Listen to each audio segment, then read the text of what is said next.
ఈ ప్రపంచంలో దీనికి మించిన ఆయుధము లేదు అని చెప్పి న్యూయార్క్ టైమ్స్లో ఒక ఆర్టికల్. ఎవరండి ఈ ఆయుధాన్ని తయారు చేశారు అంటే రష్యా వాళ్ళు. చూడండి, ఫిబ్రవరి 5వ తారీఖు 2022 మీకు రష్యా యొక్క రాకెట్ మీకు అంతరిక్షంలోకి వెళ్ళినప్పుడు ఏంటంటే మామూలుగా మీరు గూగుల్ సెర్చ్లో చూసారనుకోండి, ఈ ప్రపంచంలో శాటిలైట్స్ అని గమనిస్తే లో ఎర్త్ ఆర్బిట్ అని అంటారు, లియో అంటారు. సో ఇక్కడ మీకు వందల శాటిలైట్స్ కనిపిస్తూ ఉంటాయి, మీకు లో ఎర్త్ ఆర్బిట్. ఇక దానికి పైన చూసారనుకోండి మీడియం ఎర్త్ ఆర్బిట్ అని చెప్తారు. ఇక దానికి మించి చూసారనుకోండి జియో స్టేషనరీ ఆర్బిట్ అని అంటారు. ఇక్కడ మీకు మ్యాక్సిమం టు మ్యాక్సిమం ఒక 8 satellites geostationary orbit. So దీన్నే గ్రేవియార్డ్ ఆర్బిట్ అని అంటారు. అంటే ఒక శ్మశానం, శాటిలైట్స్కి శ్మశానం. ఎందుకు? సూర్యుడి నుంచి వచ్చే రేడియేషన్ చాలా ఎక్కువ ఉంటుంది కాబట్టి ఆ శాటిలైట్లో ఉండే పరికరాలు, రేడార్స్ అనండి, సిస్టమ్స్, మీకు ఇవన్నీ కూడా పాడైపోతాయి, వేస్ట్, డబ్బులు వేస్ట్. సో దాంతో ఈ దేశాలు ఏంటంటే ఈ జియో స్టేషనరీ ఆర్బిట్ వద్ద తమ శాటిలైట్స్ను వీళ్ళు ఫ్లోట్ చేయడం అనేది మానేశారు. ఐదర్ వీళ్ళు ఏం చేస్తారు, మీడియం ఎర్త్ ఆర్బిట్ లేదా లో ఎర్త్ ఆర్బిట్, అంతే. సో ఇప్పుడు ఒక 14,000 శాటిలైట్స్ తిరుగుతున్నాయి అనుకోండి. చూడండి, అంతరిక్షంలో 14,000 శాటిలైట్స్. సో ఇందులో ఒక 6,500 శాటిలైట్స్ మన ఈలాన్ మస్క్దే ఉంటాయి, సకానికి సగము ఇతనివే.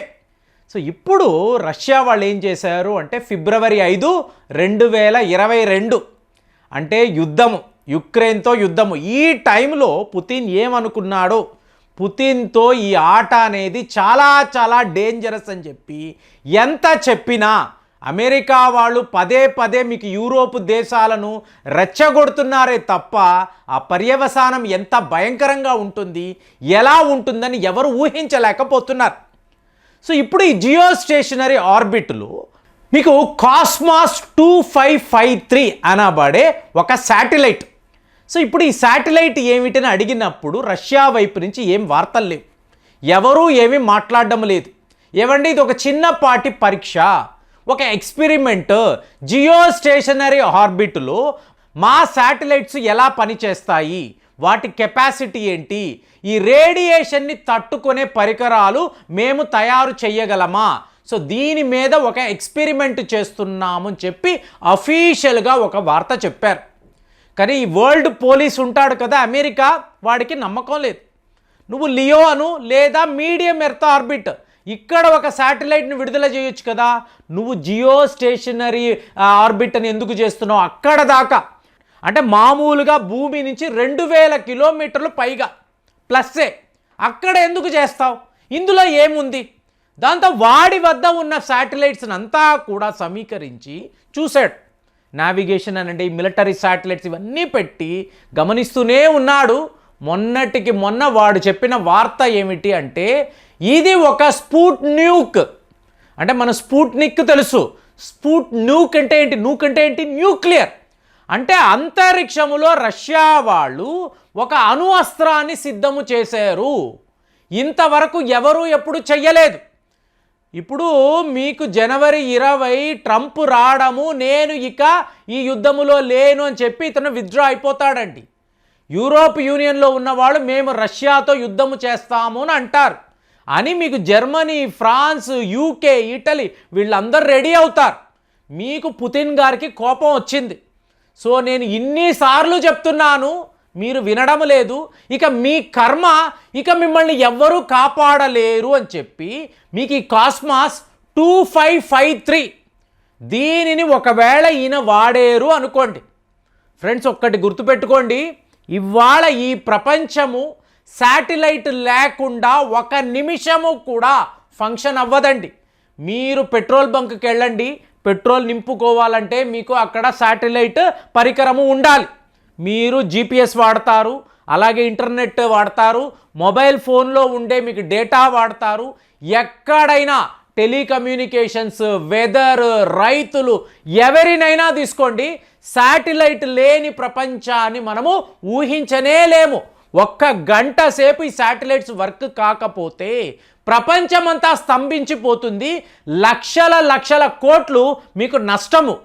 సో ఇదంతా గ్రహించిన పుతిన్ ఏం చేశారు, యుక్రెయిన్తో యుద్ధముని అంటున్నాను, మీరు నాటో అన్నారు, రేపు యుద్ధము పెద్దదైతే ఒకే దెబ్బతో ఈ ప్రపంచమే చిన్నాభిన్నం అయిపోతుంది.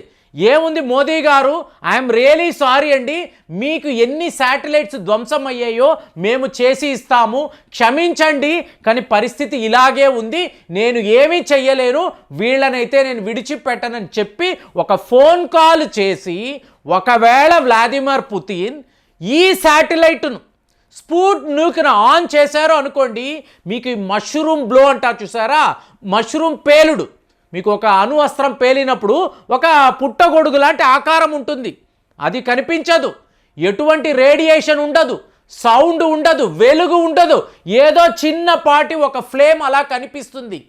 ఏమైందని మీరు తెలుసుకునేలోగా కొన్ని వందల శాటిలైట్స్ అక్కడికక్కడ ధ్వంసమైపోతాయి.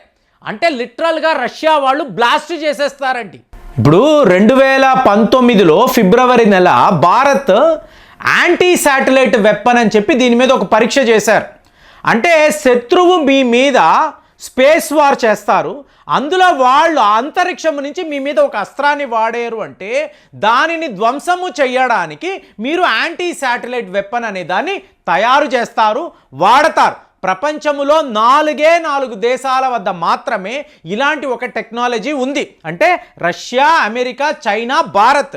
సో మనము లిటరల్గా ఒక డమ్మీ శాటిలైట్ను పేల్చివేసి మా వద్ద ఇలాంటి అస్త్రము ఉంది, మీకు డెమాన్స్ట్రేషన్ చూపిస్తున్నాము, చైనా నువ్వు జాగ్రత్తగా ఉండు, మేమేమి తక్కువ తినలేదు, హమ్ కిసీసే కమ్ నహీ, క్లియర్గా చైనా వాడికి చెప్పాం. కానీ ఇక్కడ రష్యా వాళ్ళు ఏం చేస్తున్నారు, మీకు 14,000 శాటిలైట్స్ను కూడా మేబీ భారత్ శాటిలైట్స్ ఎక్కడ ఉన్నాయి, వీటి మీద దాడి చెయ్యకుండా ఏవైనా కవర్ ఉందా, ఆ రాడార్స్ను వీళ్ళు ప్రొటెక్ట్ చేస్తారా, అది కూడా మనం ఆలోచించవచ్చు. సో అలాంటి సందర్భంలో దీనిని వాడితే ఏం జరుగుతుంది అంటే ఊహకే అందదు. మీకు గంటకు 2 సార్లు ఈ శాటిలైట్ భూమి చుట్టూ తిరుగుతూ ఉంటుంది. అంటే ఎవరెవరి శాటిలైట్స్ ఎక్కడ ఉన్నాయో రష్యా వాళ్ళు తమ కంట్రోల్ రూమ్లో కూర్చొని గమనిస్తారు. పలానాది అమెరికా వాడిది, ఇది జర్మనీ వాడిది, ఇది ఫ్రాన్స్ వాడిది, ఇన్ని శాటిలైట్స్ను ధ్వంసము చేయాలి, ఇక్కడ ఒక బటన్ నొక్కితే అక్కడ మీకు స్పుట్నిక్ నుంచి వచ్చే రేడియేషన్ ఈ శాటిలైట్స్ అంతా పూర్తి స్థాయిలో, అంటే ఎలా చెప్తున్నారు అంటే తేడా ఉండదండి, భారత్ శాటిలైట్స్ ఎక్కడా, చైనా వాళ్ళది ఎక్కడా, అమెరికా వాళ్ళది ఎక్కడా, నోబడీ నోస్, సర్వము మీకు ఖాళీ, టోటల్ డిస్ట్రక్షన్. అలాంటిది జరిగినప్పుడు శాటిలైట్ లేని ప్రపంచాన్ని మీరు ఊహించగలరా? సో ఈ వీడియోను మీరు చూడాలన్నా కూడా అక్కడ ఇంటర్నెట్ కావాలి కదా, అలాంటి ప్రపంచమే ఉండదు అని చెప్పేసి ఇవాళ అమెరికా వాళ్ళు న్యూయార్క్ టైమ్స్లో వీళ్ళు ఒక ఆర్టికల్ను పబ్లిష్ చేశారు. అంటే రష్యా ఆడుతున్న ప్రమాదకరమైన ఆట. సో మీరు అడగొచ్చు, ఏమండి ప్రపంచం అలా చూస్తూ ఊరుకుంటుందా, భారత్ ఊరుకుంటుందా, చైనా వాళ్ళు ప్రశ్నించరా అంటే పరిస్థితి ఎలా అయిపోతుందంటే 3వ ప్రపంచ యుద్ధం అంటారు. వీళ్ళందరూ వీళ్ళ దగ్గర ఉండే ఆయుధాలను పెట్టుకొని రష్యా మీద దాడులు చేయాలి అంటారు. మీకు యూకే వాడు వాడి అణువస్త్రాలు అంటాడు, ఫ్రాన్స్ వాడు వాడి నూక్స్ని బయటికి తీస్తాడు, ఒకేసారి రష్యాను కొట్టేద్దాం అనుకుంటారు. అప్పుడు పరిస్థితి ఏంటి? తన దేశాన్ని కాపాడుకోవాలి అన్నప్పుడు పుతిన్ ఇంత పెద్ద రిస్క్ తీసుకోవచ్చు కదా. అలాగ అంతరిక్షములో ఒక శాటిలైట్ న్యూక్లియర్ వెపన్ని రష్యా వాళ్ళు సిద్ధం చేసుకొని ఎప్పుడైనా ప్రమాదం అనిపించినప్పుడు దీనిని వాడాలి అని చెప్పి లిటరల్గా పుతిన్ రెడీగా ఉన్నట్టుగా మీకు అమెరికా వాళ్ళు చెప్తున్నారు. సో ఇలాంటి ఒక ఆయుధము ఇంతకుముందు మానవ చరిత్ర ఎప్పుడూ చూడలేదు అనేదే వార్త. మరి దీనిని రష్యా వాళ్ళు వాడేరు అంటే పుతిన్ గారు ఆ రెడ్ బటన్ని నొక్కితే ప్రపంచము ఏమైపోతుంది?